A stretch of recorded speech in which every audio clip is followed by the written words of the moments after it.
क्या लड़की हुई है? लड़की हुई है? पति ने पूछा। पत्नी को इसी प्रश्न की उम्मीद थी। उसने उम्मीद नहीं की थी कि पति सबसे पहले उसका हाल चाल जानेगा। पत्नी ने सिर्फ पलकें झुका दी।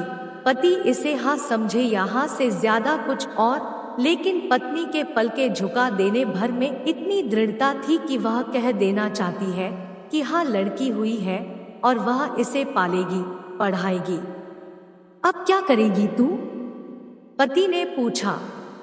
पालूंगी और क्या करूंगी। शादी कैसे करेगी?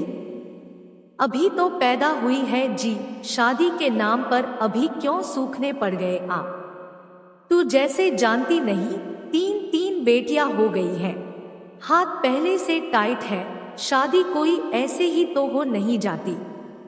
कहा था टेस्ट करा लेते हैं, लेकिन सरकार भी जीने नहीं देती। मन क्यों छोटा करते हैं जी आप, भगवान ने भेजी है, अपने आप करेगा इंतजाम, पत्नी ने दिलासा दिया। भगवान? हाँ हाँ, भगवान ने ही कुछ करना होता तो लड़का न दे देता। कुछ जीने का मकसद तो रहता। काम धंधे में भी ऐसी पनौती डाली है कि रोटी तक पूरी नहीं होती, ऊपर से तीन बेटियां और ये नंगा समाज। पत्नी प्रसव पीड़ा भूल गई थी।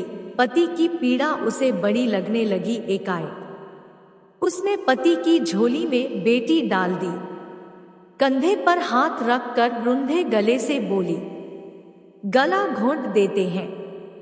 अभी किसी को नहीं पता कि जिंदा हुई है या मरी हुई, दाई को मैं निबट लूंगी। पति का बदन एकदम से सन्न पड़ गया। वह कभी पत्नी के कठोर पड़ चुके चेहरे की ओर देखता तो कभी नवजात बेटी के चेहरे को। उसने एकाएक बेटी को सीने से लगा लिया। भीतर प्रकाश का बड़ा सूरज चमकने लगा, मानो जैसे कि नन्ही बेटी ने पिता के कान में कह दिया था, पापा आप चिंता न करें, मैं आपके टाइट हाथ खोलने के लिए ही आई हूँ। पिता के सीने से लगी बेटी को देखकर पत्नी की आंखें आंसुओं से टिमटिमाने लगी।